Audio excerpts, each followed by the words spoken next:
Praise the Lord. Hallelujah. സ്തോത്രം സ്തോത്രം സ്തോത്രം സ്തോത്രം സ്തോത്രം. കർത്താവിൻ്റെ അതിപരിശുദ്ധമായ തിരുനാമം ഈ അനുഗ്രഹിക്കപ്പെട്ട പ്രഭാതത്തിൽ വാഴ്ത്തപ്പെടുമാറാകട്ടെ. പ്രിയപ്പെട്ട ദൈവമക്കളെ, നമുക്ക് ഒരുമിച്ച് 2025 ജാനുവരി മാസം 29 ഹല്ലേലൂയ സ്തോത്രം ബുധനാഴ്ച പ്രഭാതത്തിൽ കർത്താവിനെ ആരാധിക്കുവാനും കർത്താവിനെ സ്തുതിക്കുവാനും നമ്മുടെ സ്വർഗീയ പിതാവ് നമുക്ക് ഒരുക്കി തന്നിരിക്കുന്ന നല്ല സമയത്തിനായിട്ട് നമുക്ക് നന്ദിയോടെ സ്തോത്രം ചെയ്യാം. എല്ലാവരും കരങ്ങളെ ഉയർത്തി ഒന്ന് കർത്താവിന് സ്തോത്രം പറഞ്ഞ് ഹല്ലേലൂയ. സ്തോത്രം സ്തോത്രം സ്തോത്രം സ്തോത്രം സ്തോത്രം. നിങ്ങളുടെ ഭവനത്തിനകത്ത് നിന്നല്ലേ നിങ്ങൾ സ്തോത്രം പറയുന്നത്, അല്ലെങ്കിൽ നിങ്ങളുടെ വാഹനത്തിനകത്ത് നിന്നല്ലേ സ്തോത്രം പറയുന്നത്. സന്തോഷത്തോടെ ഒരു കൈ ഒന്ന് ഉയർത്തി പിടിച്ചിട്ട് കർത്താവിനൊന്ന് ശബ്ദം ഉയർത്തി ആമേൻ വിളിച്ച് കർത്താവിനൊന്ന് സ്തോത്രം പറഞ്ഞ് നന്ദിയോടെ സ്തോത്രം സ്തോത്രം സ്തോത്രം സ്തോത്രം അപ്പാ സ്തോത്രം സ്തോത്രം സ്തോത്രം സ്തോത്രം സ്തോത്രം സ്തോത്രം സ്തോത്രം. കർത്താവേ നന്ദിയോടെ സ്തോത്രം. ഹല്ലേലൂയ. നന്ദിയോടെ സ്തോത്രം. പണ്ടൊക്കെ ഞാൻ വിചാരിച്ചത് ഈ സ്തോത്രവും സ്തുതിയും ഒക്കെ ഏതോ ഒരു പ്രത്യേക വിഭാഗക്കാർക്കുള്ളതാണ്. പിന്നെ വേദോത്സവം വായിച്ചപ്പോഴാണ് മനസ്സിലാക്കി ജീവനുള്ളതൊക്കെയും യഹോവയെ സ്തുതിക്കട്ടെ. ആമേൻ. എല്ലായ്പ്പോഴും ദൈവത്തിന് സ്തോത്രം ചെയ്യുമെന്ന തിരുവെഴുത്ത് പറഞ്ഞു. അപ്പം അത് നമുക്ക് എല്ലാവർക്കും ഉള്ളതാണ്, ഇന്ന വിഭാഗക്കാരെന്നില്ല, എല്ലാവർക്കും ഉള്ളത്. അതുകൊണ്ട് സ്തോത്രം പറയാൻ മടിക്കരുത്, കൈ ഉയർത്താൻ മടിക്കരുത്. സന്തോഷത്തോടെ വേദപുസ്തകത്തിലുള്ള കാര്യങ്ങളാണ് ഇതൊക്കെ. അവൻ കൈ അടിക്കാൻ മറക്കരുത്, ഇതൊക്കെ വേദപുസ്തകത്തിലുള്ളതാണ്. അതുകൊണ്ട് കൈ ഉയർത്തി പിടിച്ചുകൊണ്ട് അല്പസമയം കൂടെ കർത്താവിനൊന്ന് സ്തോത്രം പറഞ്ഞേ. കർത്താവെ നന്ദിയോടെ സ്തോത്രം, നന്ദിയോടെ സ്തോത്രം, നന്ദിയോടെ സ്തോത്രം, നന്ദിയോടെ സ്തോത്രം സ്തോത്രം. കഴിഞ്ഞ പകൽക്കാലം മുഴുവൻ ഞങ്ങളെ കാത്തുപരിപാലിച്ച് ദൈവകൃപയ്ക്ക് ഞങ്ങൾ സ്തോത്രം പറയുന്നു. ഒന്ന് ഓർത്ത് നോക്കിയിട്ട് കഴിഞ്ഞ പകൽക്കാലത്ത് നിങ്ങളുടെ യാത്രകളെയൊക്കെ ഒന്ന് ഓർത്ത് നോക്കി, നിങ്ങൾ പോയ സാഹചര്യങ്ങളെയൊക്കെ ഒന്ന് ഓർത്ത് നോക്കിയിട്ട് കർത്താവ് അത്ഭുതകരമായി നടത്തിയത് കണ്ടുകൊണ്ട് കർത്താവിന് സ്തോത്രം പറഞ്ഞാട്ടെ. സ്തോത്രം സ്തോത്രം സ്തോത്രം സ്തോത്രം സ്തോത്രം സ്തോത്രം. രാത്രികാലം നല്ല ഉറക്കം തന്നില്ലേ? കർത്താവ് അത്ഭുതകരമായി സൂക്ഷിച്ചില്ലേ? ആമേൻ. രാത്രിയിലെ ഭയത്തിൽ നിന്ന് വിടുവിച്ചില്ലേ? കർത്താവിന് സ്തോത്രം പറഞ്ഞേ. സ്തോത്രം സ്തോത്രം സ്തോത്രം സ്തോത്രം സ്തോത്രം സ്തോത്രം സ്തോത്രം. അപ്പ ആരോഗ്യത്തോടെ സൗഖ്യത്തോടെ രാവിലെ ഉണർത്തിയ ദൈവകൃപയ്ക്കായിട്ട് സ്തോത്രം ചെയ്താട്ടെ. കർത്താവിൻ്റെ കൃപയാണ് നമ്മൾ ഉണർന്നതല്ലേ? കർത്താവിന് സ്തോത്രം പറഞ്ഞ് നന്ദിയോടെ സ്തോത്രം സ്തോത്രം സ്തോത്രം സ്തോത്രം സ്തോത്രം. ഈ പകൽക്കാലം നമ്മളെ കൈ പിടിച്ച് നടത്തുന്ന നല്ല കർത്താവ്. ആമേൻ. ഹല്ലേലൂയ. ആമേൻ. കൂരിൽ താഴ്വരെ കൊണ്ട് നടന്നാലും ഞാൻ ഒരു അനർത്ഥവും ഭയപ്പെടുകയില്ല. യഹോവ എന്നോട് കൂടെ ഇരിക്കുന്നു, തൻ്റെ വടിയും കോലും എന്നെ ആശ്വസിപ്പിക്കും. ഇന്ന് തൻ്റെ വടി കൊണ്ടും കോലുകൊണ്ടും നമ്മളെ ആശ്വസിപ്പിച്ച് നമ്മളെ നടത്തുന്ന നല്ല കർത്താവിന് കരമുയർത്തി സ്തോത്രം പറഞ്ഞാണ്ട് ഹല്ലേലൂയ. സ്തോത്രം സ്തോത്രം സ്തോത്രം സ്തോത്രം സ്തോത്രം. അപ്പം ഞങ്ങളങ്ങേ ആരാധിക്കുന്നു, ഞങ്ങളങ്ങേ സ്തുതിക്കുന്നു, ഞങ്ങളങ്ങേക്ക് നന്ദി പറയുന്നു. 18 സങ്കീർത്തനം 24 വാക്യം പറഞ്ഞു, ഇത് യഹോവയുണ്ടാക്കിയ ദിവസം. അതുകൊണ്ട് നമ്മൾ എന്ത് ചെയ്യണം? നാം സന്തോഷിച്ച് ആനന്ദിക്കുക. കർത്താവിൻ്റെ ദൈവമാകുന്നു. 28 വാക്യം, ഞാൻ കർത്താവിന് സ്തോത്രം ചെയ്യും. കർത്താവിൻ്റെ ദൈവമാകുന്നു, ഞാൻ കർത്താവിനെ പുകഴ്ത്തും. അപ്പോൾ കർത്താവിൻ്റെ ദൈവമായതുകൊണ്ട് ഞാൻ എന്ത് ചെയ്യും? കർത്താവിനെ സ്തോത്രം ചെയ്യും. യഹോവയ്ക്ക് സ്തോത്രം ചെയ്യുകയും കർത്താവ് നല്ലവരല്ലോ, കർത്താവിൻ്റെ ദയ ഇന്നും എന്നേക്കുമുള്ളത്. നമുക്ക് ഒരുമിച്ച് പ്രാർത്ഥിക്കാം. അപ്പാ, ഞങ്ങൾ യേശു ക്രിസ്തുവിൻ്റെ നാമത്തിൽ ഈ പ്രഭാതത്തിൽ അങ്ങേക്ക് സ്തോത്രം ചെയ്യുന്നു. അപ്പൻ്റെ മുഖത്തേക്ക് ഞങ്ങൾ ഒരുമിച്ച് നോക്കുന്നു. ഞങ്ങൾക്കറിയാം അപ്പ ഞങ്ങളോട് പറഞ്ഞല്ലോ, നീ എന്നെ വിളിച്ചപേക്ഷിക്കും, ഞാൻ നിനക്ക് ഉത്തരമരളാം. ആമേൻ. ഞങ്ങൾക്കറിയാപ്പ ഈ പ്രഭാതത്തിൽ ഞങ്ങളുടെ പ്രാർത്ഥനയപ്പ കേൾക്കുന്നത് ഓർത്ത് സ്തോത്രം. അങ്ങ് മറുപടി തരുന്നത് ഓർത്ത് സ്തോത്രം. അങ്ങ് പ്രാർത്ഥനയ്ക്ക് മറുപടി തരുന്ന ദൈവമാകിയാൽ ഞങ്ങൾ അങ്ങേക്ക് സ്തോത്രം ചെയ്യുന്നു. അപ്പോൾ ഇന്ന് ഈ പ്രഭാതത്തിൽ ഈ ശബ്ദം കേൾക്കുന്ന എല്ലാവർക്കും വേണ്ടി പ്രാർത്ഥിക്കുക. ഓരോരുത്തരെയും വ്യക്തിപരമായി അപ്പൻ്റെ കൈകളിലേക്ക് തരുന്ന കർത്താവെ, യേശു ക്രിസ്തുവിൻ്റെ നാമത്തിൽ ഓരോരുത്തരെയും അനുഗ്രഹിക്കുന്നു. അവരുടെ ആവശ്യം എന്തു തന്നെയാണെങ്കിൽ അതിന്മേൽ അപ്പ ഇന്ന് പകൽക്കാലം അത്ഭുതം ചെയ്യുന്നതിനായിട്ട് സ്തോത്രം, ചെയ്തിരിക്കുന്ന അത്ഭുതത്തിനായിട്ട് സ്തോത്രം. ഇന്ന് അപ്പ അങ്ങ് ചെയ്ത അത്ഭുതങ്ങളെ കാണുവാൻ തക്കവണ്ണം ഓരോരുത്തരുടെ കണ്ണുകൾ തുറന്നു കൊടുക്കുന്നതിനായിട്ട് സ്തോത്രം. രോഗത്താൽ ഭാരപ്പെട്ടിരിക്കുന്നവർ ഇന്ന് യേശു ക്രിസ്തുവിൻ്റെ അടിപ്പിണരാനുള്ള സൗഖ്യം അനുഭവിക്കട്ടെ. ഈ പകൽക്കാലം ഒരു സൗഖ്യത്തിൻ്റെ പകലായി മാറട്ടെ. വലിയ ഹീലിംഗ് യേശുവിൻ നാമത്തിൽ സംഭവിക്കട്ടെ. ഒരിക്കലും മാറത്തില്ലെന്ന് പറഞ്ഞ കേസുകൾ ഇന്ന് അത്ഭുതകരമായി യേശുവിൻ്റെ നാമത്താൽ സൗഖ്യമാകുന്നത് ഓർത്ത് സ്തോത്രം. പൂർണ്ണ ആരോഗ്യം, പൂർണ്ണ സൗഖ്യം യേശു ക്രിസ്തുവിൻ നാമത്തിൽ തന്നെ മക്കളുടെ മേൽ ഇപ്പോൾ തന്നെ വെളിപ്പെട്ട് വരട്ടെ. പൂർണ്ണ ആരോഗ്യം വെളിപ്പെട്ട് വരട്ടെ. പൂർണ്ണ സൗഖ്യം ഇപ്പോൾ തന്നെ വെളിപ്പെട്ട് വരട്ടെ. ഹല്ലേലൂയ. നന്ദി കർത്താവേ, നന്ദി കർത്താവേ. ഡോക്ടർമാർ പറഞ്ഞു ജീവിതകാലം മുഴുവനും മരുന്ന് കഴിക്കണം. എന്നാൽ ഇപ്പോൾ യേശുവിൻ്റെ അടിപ്പിണരാൽ ആ സൗഖ്യം ഈ ശരീരത്തിൽ നടക്കട്ടെ. യേശുവിൻ്റെ അടിപ്പിണരാലുള്ള സൗഖ്യം നടക്കട്ടെ. Thank you Jesus. കൊടുത്ത സൗഖ്യത്തിന് സ്തോത്രം. ആമേൻ. ക്യാൻസർ രോഗികൾ ഈ പ്രഭാതത്തിൽ യേശുവിൻ്റെ നാമത്തിൽ സൗഖ്യമാകട്ടെ. ആമേൻ. ഹല്ലേലൂയ. പ്രതീക്ഷ നഷ്ടപ്പെട്ടിരിക്കുന്ന കേസുകൾ, ഹല്ലേലൂയ. ആമേൻ. രോഗം സ്പ്രെഡായി എന്ന് പറഞ്ഞിരിക്കുന്ന കേസുകൾ നസ്രനായ യേശുവിൻ്റെ അധികാരമുള്ള നാമത്തിൽ ഈ പ്രഭാതത്തിൽ സൗഖ്യമാകട്ടെ. ആരോഗ്യം മടങ്ങി വരട്ടെ. അതുപോലെ കർത്താവേ, തൻ്റെ കുഞ്ഞുങ്ങളുടെ എല്ലാ ആവശ്യങ്ങളിലും ഇന്ന് പകൽ കർത്താവ് ചെയ്യുന്ന അത്ഭുതത്തിനായിട്ട് സ്തോത്രം. ഇന്ന് അവർ പോകുന്ന ഇൻ്റർവ്യൂവിൽ അത്ഭുതം നടക്കട്ടെ. ഇന്ന് അവർ പോകുന്ന ഇൻ്റർവ്യൂവിൽ കർത്താവ് അത്ഭുതം ചെയ്തിരിക്കുന്നതിന് സ്തോത്രം ചെയ്യുന്നു. കർത്താവിൻ്റെ മഹിമ അവിടെ വെളിപ്പെടണം, ദൈവകൃപ അവിടെ വ്യാപരിക്കണം. ഇന്നത്തെ ഇൻ്റർവ്യൂവിൽ കർത്താവ് അത്ഭുതം ചെയ്തിരിക്കുന്നതിന് സ്തോത്രം ചെയ്യുന്നു. അതുപോലെ കർത്താവേ, കുഞ്ഞുങ്ങളുടെ എഡ്യൂക്കേഷനുള്ള ബന്ധത്തിൽ ഭാരപ്പെട്ടിരിക്കുന്ന കാര്യങ്ങൾ ഇന്ന് ഞങ്ങൾ ഒരുമിച്ച് പ്രാർത്ഥിക്കുന്നു. പ്രത്യേകിച്ച് കർത്താവിൻ്റെ അത്ഭുതകരം ഇന്ന് പകൽ യേശുവിൻ നാമത്തിൽ നീട്ടപ്പെടട്ടെ. നസ്രയനായ യെശുവിൻ്റെ നാമത്തിൽ എഡ്യൂക്കേഷനോടുള്ള ബന്ധത്തിലുള്ള ബുദ്ധിമുട്ടുകളെല്ലാം മാറി അത്ഭുതം സംഭവിച്ചിരിക്കുന്നതിന് സ്തോത്രം ചെയ്യുന്നു. അതുപോലെ കർത്താവെ, ഞങ്ങളങ്ങേ സ്തുതിക്കുന്നു.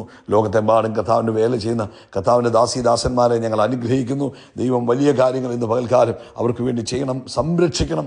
ദൂതന്മാർ കാവലായി നിൽക്കണം. അപ്പോൾ നീതിയോടെ ന്യായം വിധിക്കുന്ന ദൈവം തൻ്റെ കുഞ്ഞുങ്ങൾക്ക് വേണ്ടി അത്ഭുതം ചെയ്യുന്നതിന് സ്തോത്രം. വൈകിട്ടത്തെ മീറ്റിംഗ് അനുഗ്രഹമാക്കി തീർക്കുന്നതിന് നന്ദി. ക്രിസ്തുയേശുവിൻ നാമത്തിൽ തന്നെ ആമേൻ, ആമേൻ, ആമേൻ. കർത്താവ് നിങ്ങളെ അനുഗ്രഹിക്കട്ടെ. കർത്താവിൻ്റെ കൃപയും സമാധാനവും നിങ്ങളുടെ കൂടെ ഇരിക്കട്ടെ. പ്രത്യേകിച്ച് കർത്താവ് അനുവദിച്ചാൽ ഇന്ന് രാത്രി നമുക്ക് ഇന്ത്യൻ സമയം 9:30 ആകുമ്പോൾ നമ്മുടെ മീറ്റിംഗ് ആരംഭിക്കും. ഇപ്പോൾ തന്നെ മൊബൈലിനകത്ത് റിമൈൻഡർ വെക്കണം, മറക്കരുത്.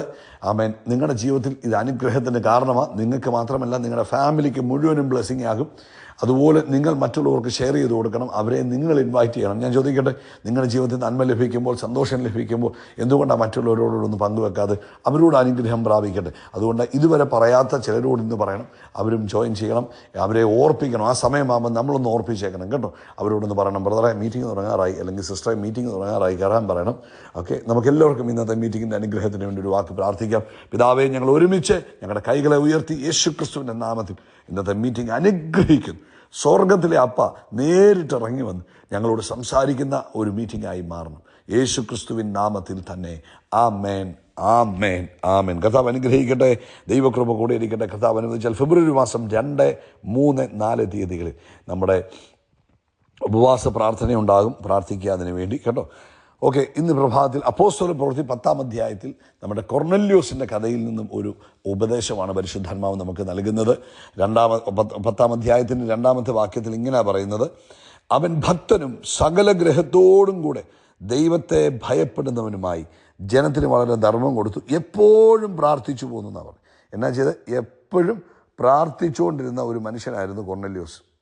കൊർന്നല്യോസിനെ കുറിച്ച് 10-ാം അധ്യായത്തിൽ നമ്മൾ വായിക്കുമ്പോൾ അവിടെ പറയുന്നത്, കൈസരിയിൽ ഇറ്റാലിക എന്ന പട്ടണത്തിൽ കൊർന്നല്യോസ് എന്ന പേരുള്ളൊരു ശതാധിപനുണ്ടായിരുന്നു. അതായത് 100 പേർക്ക് അധിപതിയായ ഒരു മനുഷ്യനാണ് കൊർന്നല്യോസ്. അല്ലാതെ പണിയില്ലാത്ത മനുഷ്യനല്ല, അല്ലാതെ സാധാരണക്കാരനായ മനുഷ്യനുമല്ല. 100 പട്ടാളക്കാർ തൻ്റെ അടിയിൽ ജോലി ചെയ്തുകൊണ്ടിരുന്ന ഒരു മനുഷ്യനായിരുന്നു. അപ്പം സാധാരണക്കാരനല്ല, ചിലടത്ത് പറയുന്നത് 600 പേരുണ്ടായിരുന്നാണ് പറയുന്നത് ഇദ്ദേഹത്തിൻ്റെ അടിയിൽ. ഓക്കെ, അപ്പം എന്നാൽ അദ്ദേഹത്തിന് ഇത്രയും തിരക്കുള്ള മനുഷ്യനാണെങ്കിലും പ്രാർത്ഥിക്കുന്ന കാര്യത്തിന് അദ്ദേഹത്തിന് ഒഴിവുകഴിവുകളില്ലായിരുന്നു. അതായത് ദൈവകാര്യത്തിന് അദ്ദേഹം പ്രാധാന്യം കൊടുത്തിരുന്നു എന്നുള്ളതാണല്ലോ ഇവിടെ നമ്മൾ വായിച്ചതിൻ്റെ തെളിവ്. ഉച്ചയ്ക്ക് 3-ാം മണി നേരത്ത് പ്രാർത്ഥിക്കുമ്പോൾ ആ ദൂതൻ വീട്ടിലിറങ്ങി വരുന്നു. അപ്പോൾ അദ്ദേഹം തിരക്കുള്ള മനുഷ്യനാണ്, താൻ ഇത്രയും വലിയ ഉത്തരവാദിത്വമുള്ള ഒരു ജോലി ചെയ്യുന്ന വ്യക്തിയാണ്. അപ്പോഴും ദൈവത്തെ ആരാധിക്കുന്നതിനും ദൈവത്തെ സ്തുതിക്കുന്നതിനും പ്രാർത്ഥിക്കുന്നതിനും അദ്ദേഹം സമയം കണ്ടെത്തിയിരുന്നു. നമ്മളെ ഇന്ന് പരിശുദ്ധാത്മാവ് നമുക്ക് തരുന്ന ദൂത് ഇതാണ്: നമ്മൾ എന്തിന് പ്രയോറിറ്റി കൊടുക്കുന്നു? നമ്മളെ സംബന്ധിച്ച് നമ്മൾ കർത്താവിൻ്റെ കാര്യങ്ങൾക്കാണോ പ്രയോറിറ്റി കൊടുക്കുന്നത്, അതോ മറ്റുള്ള കാര്യങ്ങൾക്കാണോ പ്രയോറിറ്റി കൊടുക്കുന്നത്? നമ്മളെപ്പോഴും പറയുന്നത് തിരക്ക് കാരണം പ്രാർത്ഥിക്കാൻ സമയം കിട്ടുന്നില്ല, തിരക്ക് കാരണം വേദപുസ്തകം വായിക്കാൻ സമയം കിട്ടുന്നില്ല, തിരക്ക് കാരണം ഇപ്പം സഭായോഗത്തിന് ആരാധനയ്ക്ക് പോകാൻ സമയം കിട്ടുന്നില്ല എന്നൊക്കെ നമ്മൾ പറയാറുണ്ട്.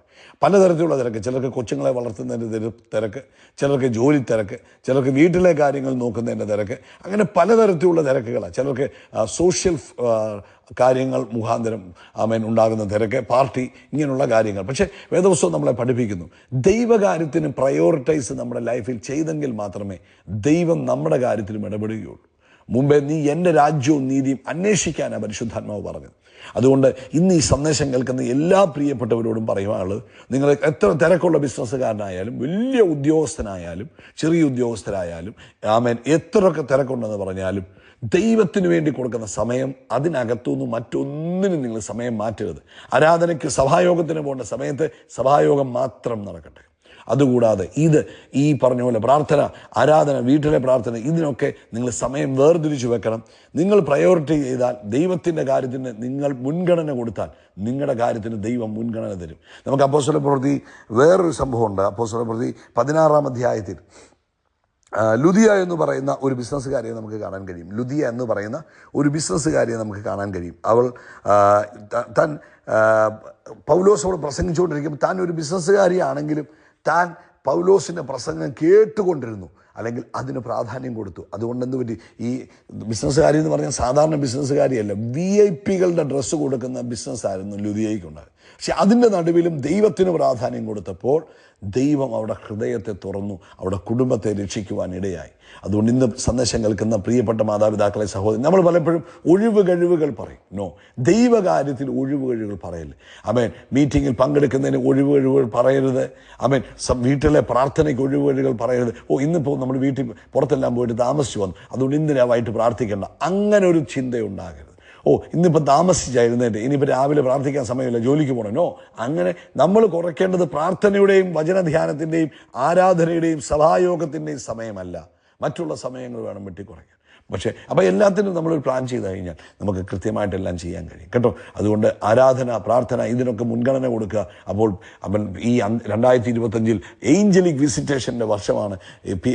കൊർനെലിയോസിൻ്റെ വീട്ടിനകത്ത് ദൂതൻ ഇറങ്ങി വന്നതുപോലെ നിങ്ങളുടെ വീടിനകത്ത് ദൂതൻ ഇറങ്ങി വരും. എപ്പോഴാണ്?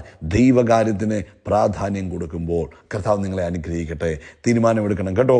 കർത്താവേ, ഞാൻ അങ്ങയുടെ കാര്യത്തിന് എല്ലാത്തിനേക്കാൾ ഉപരി പ്രാധാന്യം കൊടുക്കും. വീട്ടിലെ പ്രാർത്ഥനയ്ക്ക്, സഭ നടത്തുന്ന ഓരോ പ്രാർത്ഥനകൾക്കും ഞാൻ പ്രാധാന്യം കൊടുക്കും. എങ്കിൽ മാത്രമേ മുന്നേറുവാൻ കഴിയുകയുള്ളൂ. കർത്താവ് നിങ്ങളെ അനുഗ്രഹിക്കട്ടെ. യേശുക്രിസ്തുവിന്റെ നാമത്തിൽ ആകാശത്തിലെ നക്ഷത്രങ്ങൾ പോലെ, കടൽ തീരത്തിലെ മണൽത്തരി പോലെ നമ്മൾ വർദ്ധിച്ചു വരും. We are blessed, we are really blessed, we are permanently blessed and highly favoured. God bless you. മറക്കല്ലേ, വൈകിട്ട് ഇന്ത്യൻ സമയം 9:30. God bless you, God bless you, God bless U.